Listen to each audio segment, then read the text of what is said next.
Hi, I'm going to read to you from The Earth Dragon Awakes.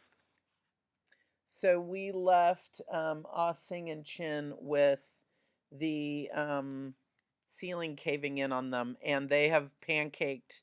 Their tenement has dropped a level, and they've crushed their downstairs neighbors. 5:15 a.m. to 5:20 a.m. Wednesday, April 18th, 1906, underneath San Francisco. The earthquake makes the ground bounce up and down, twisting it back and forth like an old towel. Horses bolt into the street from firehouses. On Mission Street, cattle are being herded from the docks to the slaughter yard. They stampede in terror. They trample and gore a man. 1/6 of the city is on landfill. Dirt, rocks, and debris have been dumped along the shore of the bay and into the creeks and ponds. Homes and apartments and stores have been built on top. Valencia Street was constructed this way. The earthquake tosses water from deep underground and mixes it with the landfill. The ground stops being solid then. That is called liquefaction. The soil becomes like quicksand and sucks entire houses down. That happens on Valencia Street. Even on more solid ground, buildings collapse like houses of cards. Thousands of people are trapped all over the city. 5:20 a.m. Wednesday, April 18th, 1906. Chin and Ah Sing's tenement, Chinatown. Chin cannot see. He cannot move. He can barely breathe. In the darkness he hears his father cough. "Are you all right, Chin?" His father is holding him tight. Chin tries to answer, but dust fills his mouth and throat, so he simply nods. Since his father can't see him, Chin squeezes his arm. Then he shifts around so that he can raise one hand. He can feel the tabletop, but its legs have collapsed. Fallen pieces of ceiling and wall have turned the space into a tiny cave. His father pushes at the wreckage around him. "It won't budge," he grunts. Chin shoves with him. "The whole ceiling fell on us."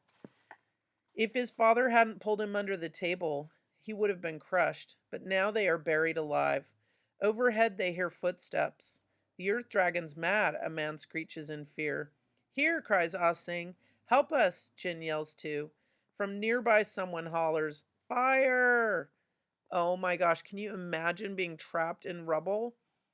How scary it would be to hear that there's a fire because you're going to be burned alive. If you're trapped in the rubble and the fire comes and they're yelling for help and no one can hear them, right? Because all the layers of ceiling are blocking out their cries for help. From nearby, someone hollers, "Fire!" The footsteps run away. Chin and his father shout until they are hoarse. No one hears them, though. Trapped under the rubble, they will be buried alive. "We'll have to rescue ourselves," his father says. "Try to find a loose section." They squirm and wriggle. There is a big slab of plaster near Chin's head. He gropes with his hands until they feel the plaster. Powdery chunks crumble into his hands. He hears his father digging. Chin claws at the broken boards and plaster. Dust chokes their noses and throats. Still, they scrabble away like wild animals. Recently, there was a really severe earthquake that was in the news, and they were trying to pull people out of the rubble of the earthquake for 3 days. And they found a little girl, and she was still alive. Like she had been buried, trapped in rubble, and couldn't get out. And they probably sent sniffer dogs in because that's usually what they do. They have dogs that are trained to go in and sniff, and they can smell if survivors are alive or if there are bodies inside. They can tell the difference, and they give the rescuers a signal if the people that they find are dead or alive.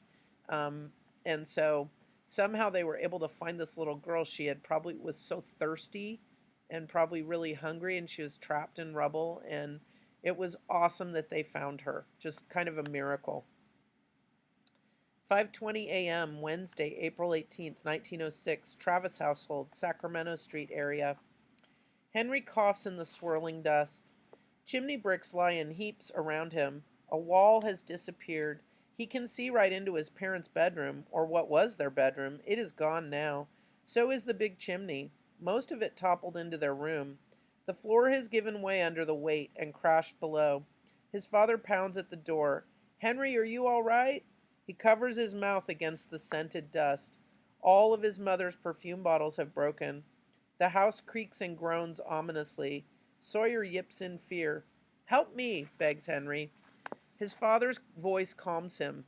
We'll get you out, Henry. I'm going to get a crowbar. You dress in the meantime.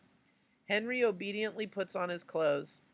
Though the house is still trembling, dressing gives him something to do. Then he scoops up Sawyer. Henry clutches his pet. The crowbar scrapes at the doorframe. With a crack of wood, the door splinters and swings open. Henry sees his father, his nightshirt stuffed into his trousers. His mother stands behind his father. Her usually tidy hair is all tangled. She is wearing her silk shawl over her nightgown. His father hugs him. Thank heavens you're all right. His mother hugs him too, and then she cleans his face with her shawl. You're all dusty. So are you, Henry laughs with relief.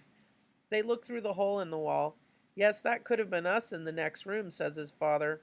If the chimney had fallen the other way, it could have crushed you, his mother says. The house rumbles dangerously as they go downstairs. Henry carries Sawyer in his arms. The stairs sway under his feet. He hardly dares to breathe. Their house seems as if it will fall apart at any moment. Please hold together, he prays silently. Mr. Travis pauses by the living room. Mrs. Travis gives a cry when she sees it.